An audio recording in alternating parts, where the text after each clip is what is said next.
Volunteers make Central Florida great. It's even better when a volunteer opportunity rewards the volunteer. Hugh Jacobs is here to tell us how the Foster Grandparent Program is the ultimate win-win program. And welcome, Hugh. Thank you. Foster Thank you. Grandparent. Now, what is it? Who can be in it? How do we get in touch with you? Okay, now Foster Grandparents, this is a wonderful program that we run. Foster Grandparents is a national grant. Here in Central Florida, Volunteers for Community Impact runs the program, but it's national. Every state in the union has a foster grandparents program. It was created by Lyndon Johnson in the War on Poverty, and the idea is let's take a senior citizen who's low income, and let's pay them a stipend that will help lift them out of poverty.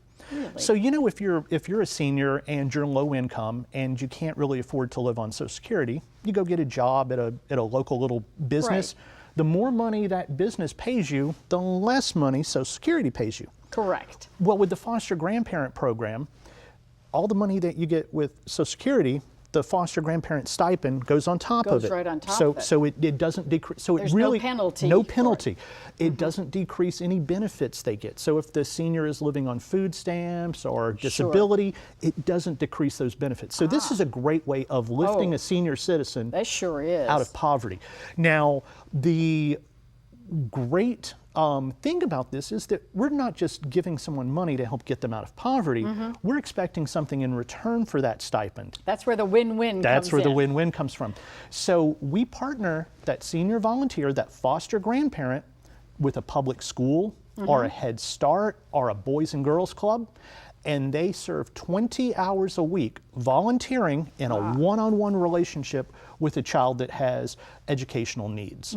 So they mentor that child, they tutor that child, they give that child all the love and attention that that child needs to be academically successful. And that's it. I imagine that multi-generational you know, relationship really is beneficial for not only the child, but also for the foster grandparent. Oh, absolutely. The senior gets to stay connected. The senior's making a difference. The senior is feeling loved and appreciated by the children. Because many times I imagine their children or grandchildren might not be close. That's true. That's very true. Some of them, their spouses have passed, and their families have moved on, and they're no longer in the area, but they still want to make a difference. And we know from all of the data that we've collected that this really is a win-win. We're helping children, and most of the children that we target are younger than 3rd grade.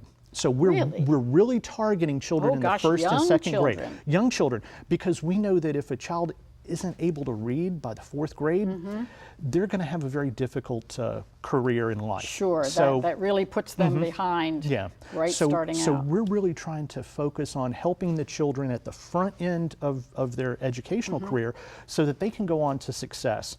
And we've got foster grandparents that have been doing this for 20 years. Oh my goodness. We've got foster grandparents that are now working with teachers that they were the foster grandparent for when they were a little student. Yes. What a relationship. Isn't that something? So that's a wonderful program. So we'll have all the information on the screen, but how do people get involved in this? Well, they can contact Volunteers for Community Impact. They can give us a call. They can go on our website. Hopefully you'll have our little... Yeah, we'll have all the information for so folks. they can click on that, and we will run them through a process. Now, I want everyone to know that we do a criminal background check. Right. We do a fingerprint check. We make absolutely certain that the volunteers we match with the schools and the Head Starts and the kindergartens and the Boys and Girls Club, that is absolutely safe. That they're safe for the children. So we handle that for the schools. We then put the volunteers in the schools, and the schools will then utilize them for up to 20 hours a week. It's a great program. The Foster Grandparent Program is a great win-win for Central Florida's youth and seniors. Thanks again, Hugh. Thank you for having me.